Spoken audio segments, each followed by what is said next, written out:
Bam bam bam bam bam Iran. Bam bam bam bam bam Iran. Bam bam bam bam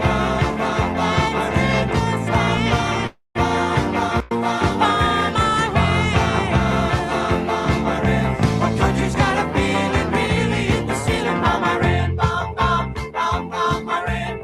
Went to a mosque, gonna throw some rocks. Tell the Ayatollah gonna put you in spot. Bam bam bam bam bam Iran. Bam bam Iran. What country's got a feeling really hit the ceiling? Bam Iran. Bam bam bam bam Iran. Old Uncle Sam's getting pretty hot. Time to turn Iran into a parking lot. Bam Iran. Bam bam bam bam Iran. Bam bam Iran. The country's got a feeling really hit the ceiling. Bam Iran. Bam bam Iran. Call the volunteers, call the bombardiers, call the financiers. Better get their ass in gear. Bam Iran. Bam bam Iran. Bam Iran. The country's got a feeling really hit the ceiling. Bam Iran. Bam Iran. It's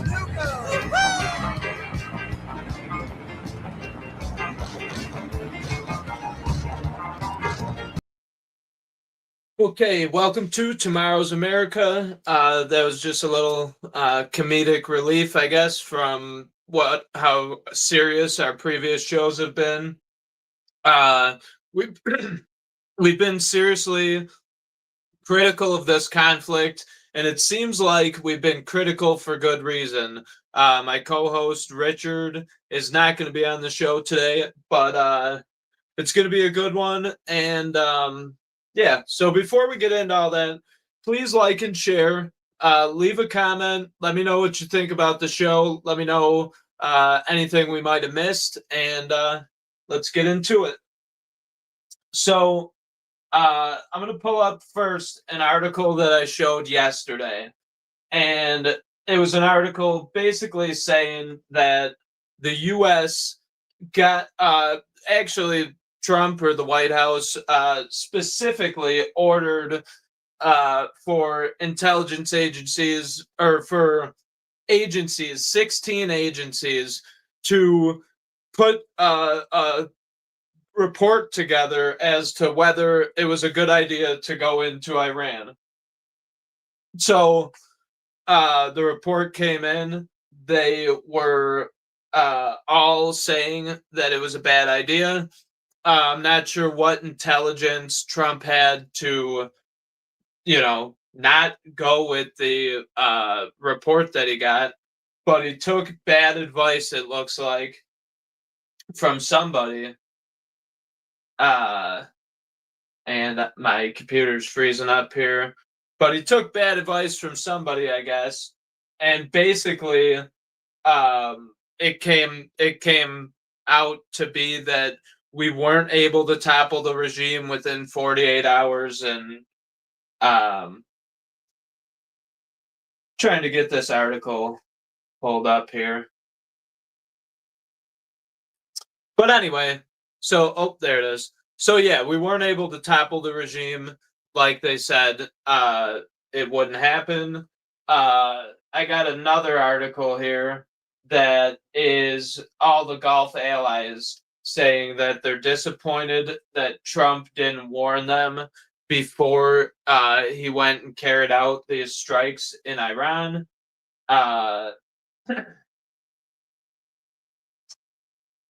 And basically, yeah, I'm sure the Gulf states are mad now because whether, you believe that it was Iran that bombed their oil and bombed data centers and all these things. I mean, it is kind of like false flag season, I guess people are referring it to.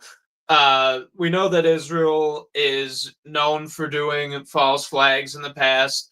And with this Iran conflict, okay, so the U.S. wants to pull out of Iran. Israel wants the war to be over, or they want more U.S. support. Iran wants to destroy their enemies. So it's the perfect scenario where if Israel wants more support from the U.S. or other ally nations, and Iran wants to bomb the Gulf states, then if Israel and the U.S. would respond heavily to the Gulf states being bombed because we promised them protection. They let us build our bases there. So it's the perfect scenario where whether Iran does it or whether Israel does it and blames it on Iran, either way, it drags the United States into the conflict. And I am trying to pull up this article here just to reference it. Okay, here we go. So today's show, I'm going to be talking about some of the updates since yesterday. Iran bombed more ships in the Strait of Hormuz today, and we're gonna, having a harder time getting the Strait of Hormuz opened. A lot of developments with that. I'm gonna put it all, kind of package it into an understandable storyline here in a second. But so yeah, Gulf allies disappointed. U.S. didn't notify about Iran attacks and ignored their warnings, sources say. So the intelligence agencies, the departments within the United States warned Trump not to do it. The Gulf states warned Trump not to do it. And now we're kind of in a situation where Iran's in control. Whether you want to believe it or not, they are. You could bomb every part of Iran. The Strait of Hormuz is closed until Iran says it's open or until we conquer all the surrounding territory around it, which they're pretty entrenched in there. It's a very mountainous region. So, to get every drone launcher and every missile launcher out of there is a pretty hard task to accomplish. So basically, this is the Trump narrative. So they started off, saying this is going to be like Venezuela. We have to do this, otherwise they would have struck us. All this back and forth messaging in the Trump administration. And now, basically, instead of it being so. During the Iraq war, they told you that it was going to be a short, limited strike. We would be in and out. Same with Afghanistan. We were in Afghanistan for 20 years. So this is them telling you that it's going to be a short war, but having no control over it because, like I said, the Strait of Hormuz is closed. But they must have all got a message. And here's the insulting thing about this is that we're not Democrats. We don't,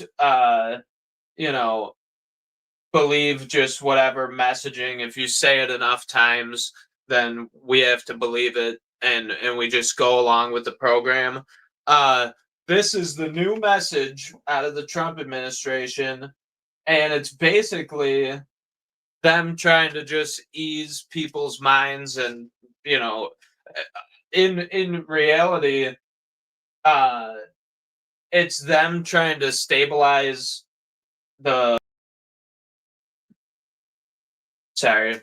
in reality, it's them trying to stabilize oil markets and unsurety about what's going on with this war. It's them trying to say, keep your investments, don't, falter on it. We, whatever. But they're not in control.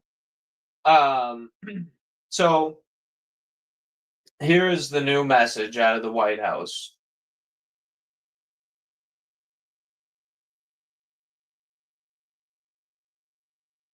This is a short-term disruption for the long-term gain. Short-term pain for the long-term gain. Short-term pain be for long-term gain. We're going to have some short-term pain with long-term gain. Short-term pay for a long-term gain. Some short-term pain, yes, but we've got some long-term gain. Short-term spike for a long-term gain. Some short-term pain for American consumers. We may have to deal with that in the short term. Short-term and temporary. Temporary short-term pain. It's going to suck in the short term. Some short-term pain. Short-term pain. We have to focus on the short term. Short-term. Short-term. Short-term. Short-term and long-term. Short-term blip. Hopefully this is a short-term pain. Short-term is highly outweighed of the long-term benefits. Some short-term pain for the long-term gain. Short-term sacrifice for a long-term gain.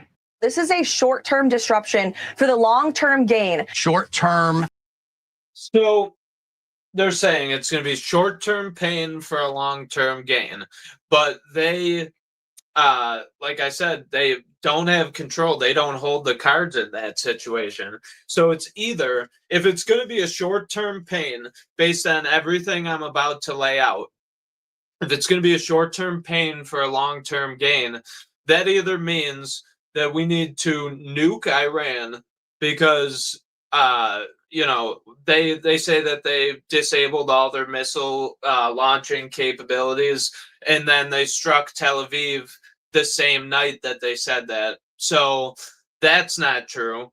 They're entrenched in there. They're still able to launch drones and mines in the Strait of Hormuz and hit ships and keep it closed. That's not in the Trump administration's control.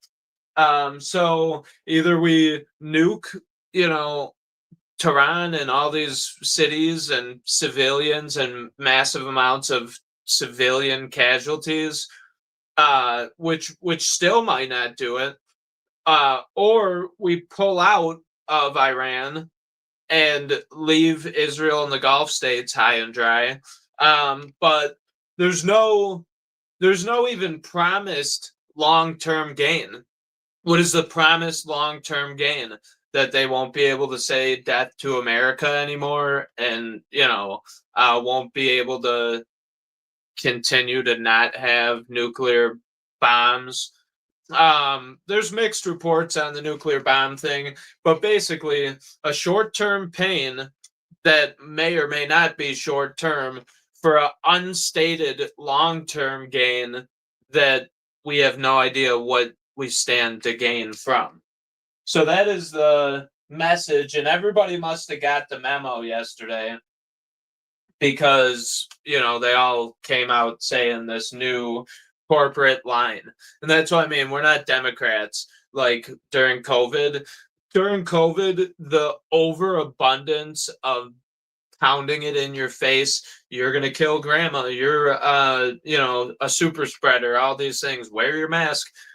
That didn't make me want to wear the mask more. That made me hate the mask because I was being told over and over and over again to continuously do it.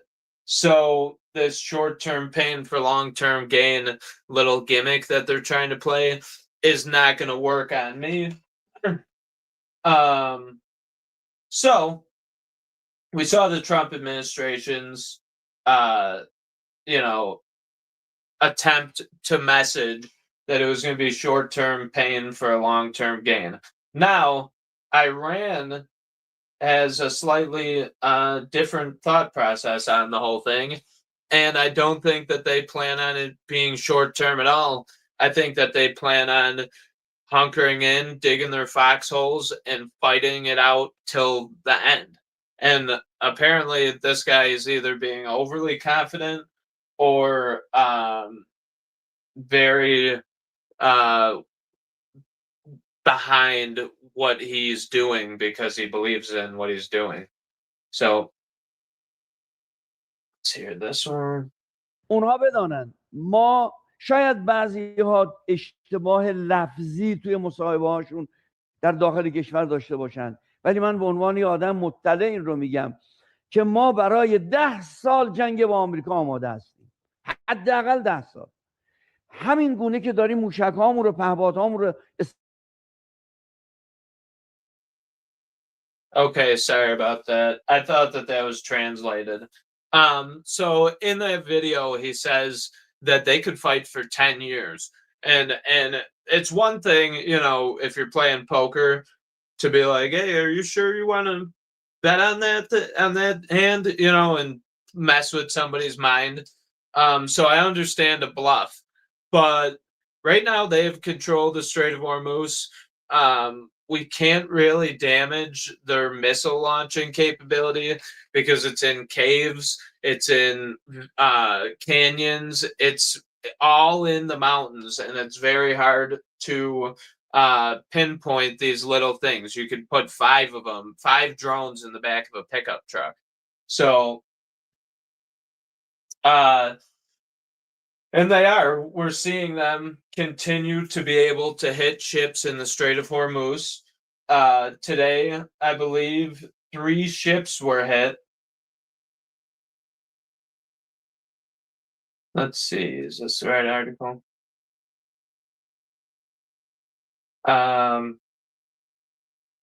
This was a live article. So at the time this was posted, I believe the headline showed that 3 ships were hit in the Strait of Hormuz.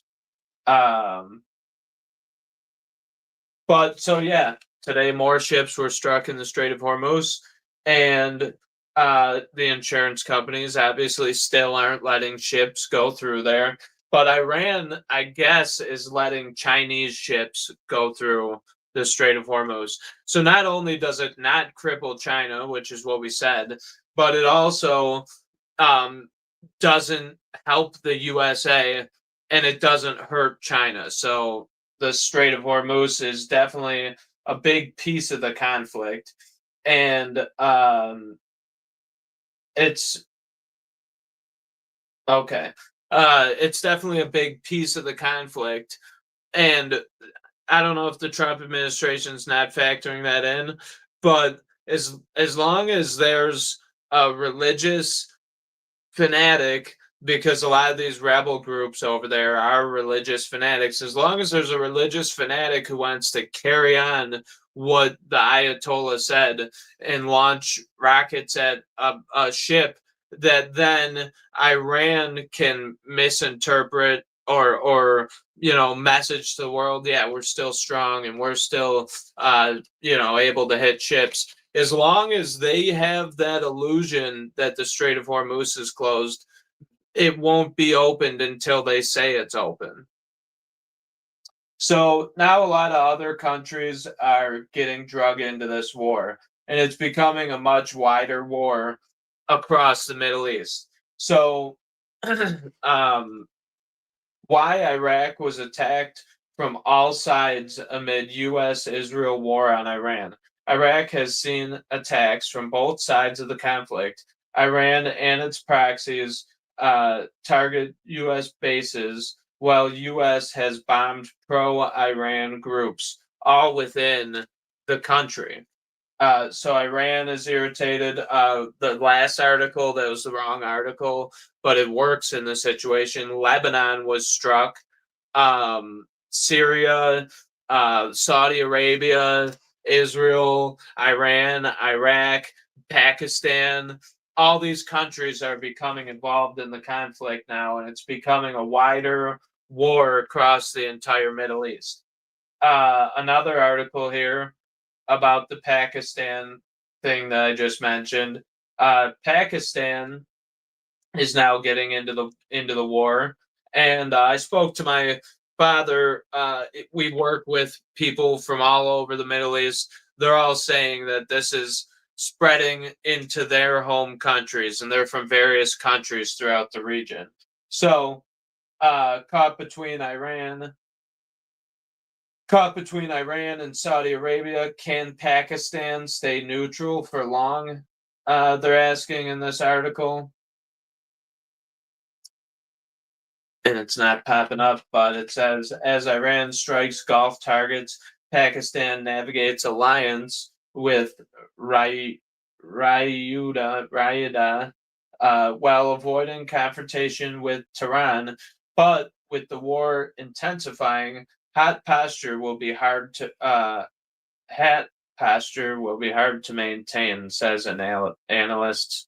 So kind of a weird way to phrase it, but Islamabad, Pakistan. The reverberations of war in which U.S.-Israel attacks have killed more than 1,000 people in Iran, including the country's supreme leader, Ali Khamenei, and Iranian missiles and drones have fallen on Israel in retaliation, being felt deeply in Pakistan. 6 Gulf countries also have come under Iranian missile and drone attacks, putting Pakistan in a tough position. The country shares 900 kilometers border with Iran in its southwest, and millions of its workers are residents in Saudi Arabia and other Gulf nations. So the whole Middle East is getting drug into this conflict.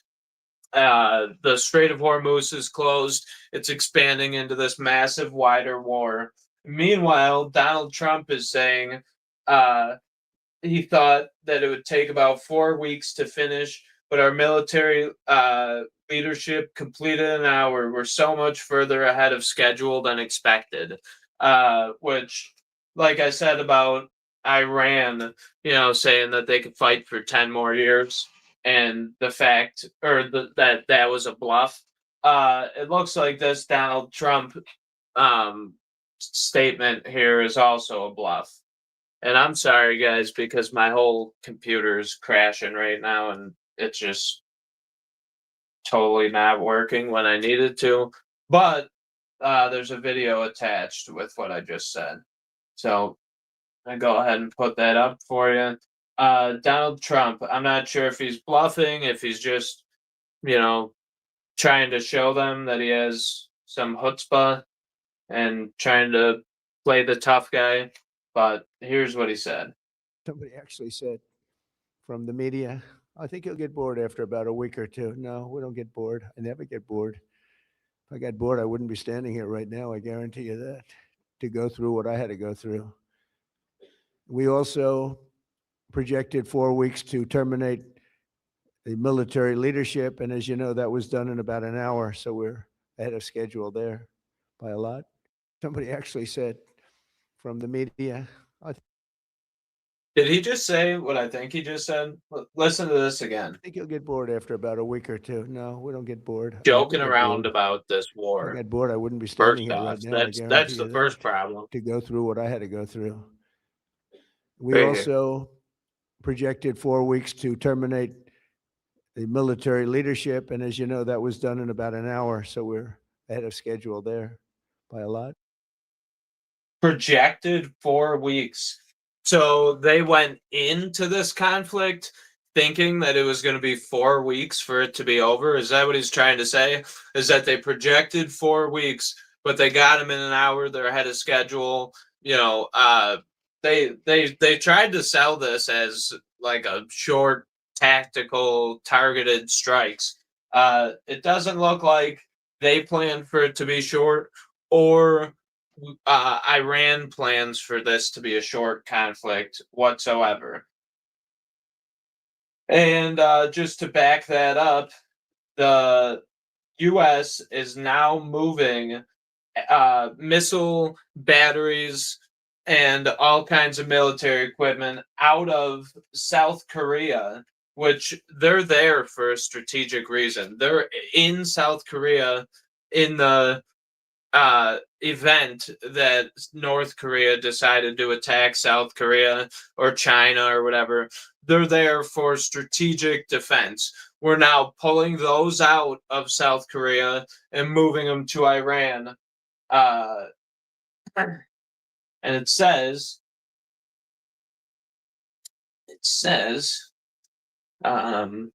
hasty redeployment of U.S. missiles from South Korea to Middle East leaves Seoul rattled.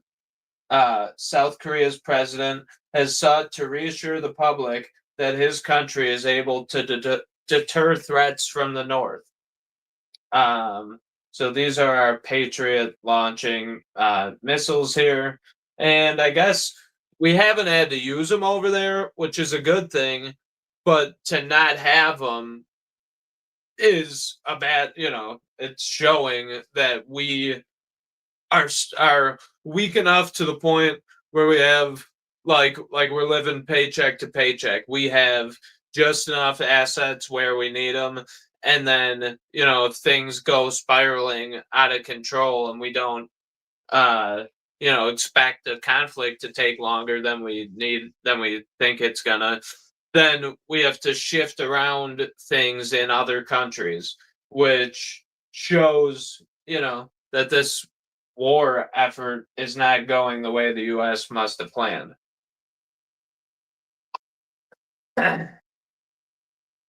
So let's see, do I have any other articles here? No. So that's all I have for you guys. I hope that you enjoyed the show. Remember, like we say every week, Christ is King. Realistically, I like politics. I talk about it all the time, and I do this show. But more importantly than these so-called self-appointed kings and leaders, Christ is king. He ultimately is on the throne, and he allows leaders to stay in place or be taken down. So right now what we could do is pray for this country, pray for this war, pray for the Iranian people, the Israeli people, the people of the Gulf states, and the people, our U.S. soldiers that are going over and fighting, and the families. There was 7 service members lost in this conflict so far. Pray for the families, and we just hope that this war ends soon. I did want to play for you one of my songs here to close out the show. Please like, share, subscribe, leave a comment. Let me know what you think. Just a quick little breakdown here today. But if you haven't seen, there's a couple special episodes on this channel where I just break down like a topic that we can't do in a show. It's got to be like a special episode, deep dive type of thing. And then also check out The Citizens Report. That's the channel name on YouTube. And I did shows all throughout all after COVID, and different songs, different shows, different things like that. So check that out, and feel free to like and comment on that. So I'm going to put up here my page for the Citizens Report, and it is at The Citizens Report 716. So this is my channel, I haven't been using this channel. Me and Richard decided to collaborate and do a political show together. So now I'm doing Tomorrow's America, but I have a lot of content on here that is worth going back to take a look at. So I'm going to play this song for you guys. Hey, Greenblatt, I guess you're up next. Not here to cash any checks. I do this just to politically snap some Lex. Hey, Greenblatt, this is my opinion, so try not to get offended. In fact, nobody listened. Now I'm not protected. It's crazy how long everyone pretended that I can't say what I want so that you don't get rejected. Nobody controls what I say, even if they're elected. Free speech in America, people die to protect it. There you go, now the reason for your job has been upended. I think tax payments to your organization should be suspended. If you don't like what I say, have the Constitution amended. To me, you're the combination of the church and the state. It's my tax money that puts food on your plate. If you don't like what I say, cover your ears like a kid and get out of my face. No matter what you say, it ain't illegal to hate. Hey, Greenblatt, you're such a disgrace. You look like the dude from the Boondock Saints, the one John Nelson slapped in the face, broke his jaw with a salami stick to show him his place. You probably crying that the song is anti-Semitic. I got a new word for you, it's very phonetic. Anti-Semitic supremacist. To me, you're the combination of the church and the state. It's my tax money that puts food on your plate. If you don't like what I say, cover your ears like a kid and get out of my face. No matter what you say, it ain't illegal to hate. What's the difference between Greenblatt and vacuum? A vacuum don't suck as hard on the floor of a bathroom.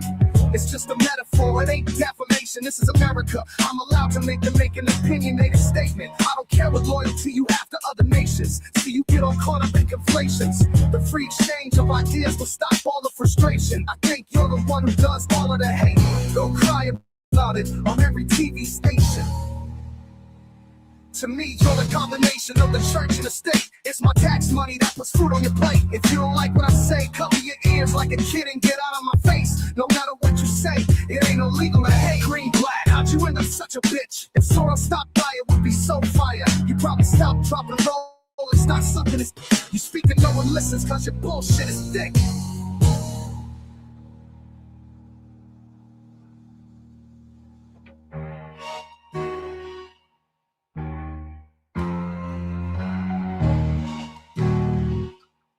I'm talking to you, Greenblatt. You can't fall into the shadows of some bigger group. I'm talking about you and you alone. Okay, thank you for watching. I hope everyone has a great night.